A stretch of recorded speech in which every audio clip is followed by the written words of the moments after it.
আপনারা যারা বাংলাদেশ থেকে বারবার সিঙ্গাপুর ট্যুরিস্ট ভিসার জন্য জমা করে রিজেক্ট খাচ্ছেন, আপনারা যদি চান, আপনারা যদি থাইল্যান্ডের ব্যাংককে আসেন, আপনারা ব্যাংকক থেকে খুব ইজি ভাবে সিঙ্গাপুর ট্যুরিস্ট ভিসা করতে পারবেন। ব্যাংককের এখানে রয়েছে এমপিটি ট্রাভেলস। আপনি এখানে সিঙ্গাপুর ভিসা অ্যাপ্লিকেশন সেন্টার। ওনাদের অফিস টাইম হলো সোম থেকে শুক্রবার সকাল 9টা থেকে বিকাল 5টা পর্যন্ত। এই হলো তাদের অফিস, আপনারা দেখুন। এই হলো তাদের অফিস রুম। আপনারা চাইলে এই এমপিটি ট্রাভেল ট্রিপ থেকে সিঙ্গাপুরের ট্যুরিস্ট ভিসার জন্য একদম ইজি ভাবে সামান্য কিছু ডকুমেন্ট লাগবে, যেমন আপনার মূল পাসপোর্ট, 2 কপি সিঙ্গাপুর সাইজের ছবি, থাইল্যান্ডের ভিসা, আর সিঙ্গাপুরের hotel booking, air ticket booking, আর সামান্য একটা ফর্ম ফিল আপ করে আপনারা চাইলে সিঙ্গাপুর ট্যুরিস্ট ভিসার জন্য এই এজেন্সি থেকে জমা করতে পারবেন।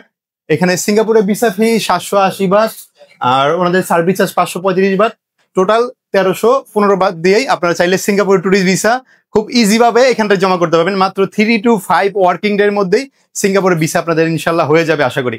তো আপনারা যারা সিঙ্গাপুর ভিসা নিয়ে বারবার রিজেক্ট খাচ্ছেন বাংলাদেশ থেকে, আপনারা থাইল্যান্ডের ব্যাংকক আসলে অবশ্যই এই এজেন্সি থেকে সিঙ্গাপুর ভিসার জন্য জমা করবেন।